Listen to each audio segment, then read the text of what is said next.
경남 마산을 로봇랜드로 경상남도와 창원시는 혈세 1,600억 원을 냈습니다. 소송에 지면서 민간 사업자에게 물어낸 건데 처음부터 문제가 많았습니다. 자세한 내용 보도국 연결해서 들어봅니다. 김수정 기자, 먼저 24일 감사 결과부터 짚어보죠. 네, 경상남도 감사위원회는 도와 창원시가 민간 사업자에게 1,600억 원의 돈을 물어준 것과 관련해 민간에 유리하게 변경된 협약과 펜션 부지 한 필지 출연이 주요 원인이라고 밝혔습니다. 먼저 협약부터 살펴보면 2014년 10월 울트라건설이 부도가 나면서 이듬해 지자체는 새 사업자인 대우건설과 컨소시엄을 맺었습니다. 이때 실시 협약을 변경하는데 민간 사업자가 잘못하더라도 해지 시 지급금 81.5%를 보장한다는 조항입니다. 당시 우려 섞인 목소리가 안팎으로 많았지만 결국 이 변경된 협약은 체결됐습니다. 이 부분을 경남도 감사위는 2단계 사업은 추진이 불투명한 구조로 협약이 변경됐다고 봤습니다. 그러니까 당시 민간 사업자가 사업 초기부터 1단계 사업만 수행하고 숙박시설, 즉 2단계 사업은 추진 의지가 없었던 것으로 본 겁니다.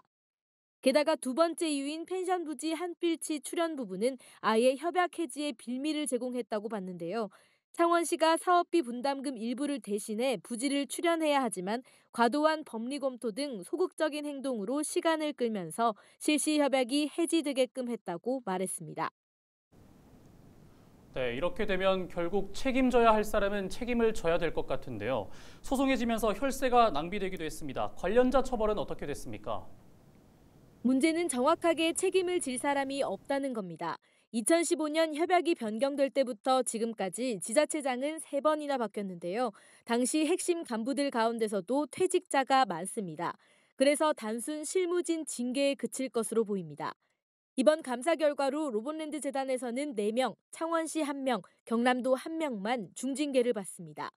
도는 중징계를 받는 로봇랜드 재단 관계자 4명을 포함해 이 5명과 민간 사업자 4명을 형사고발했는데요.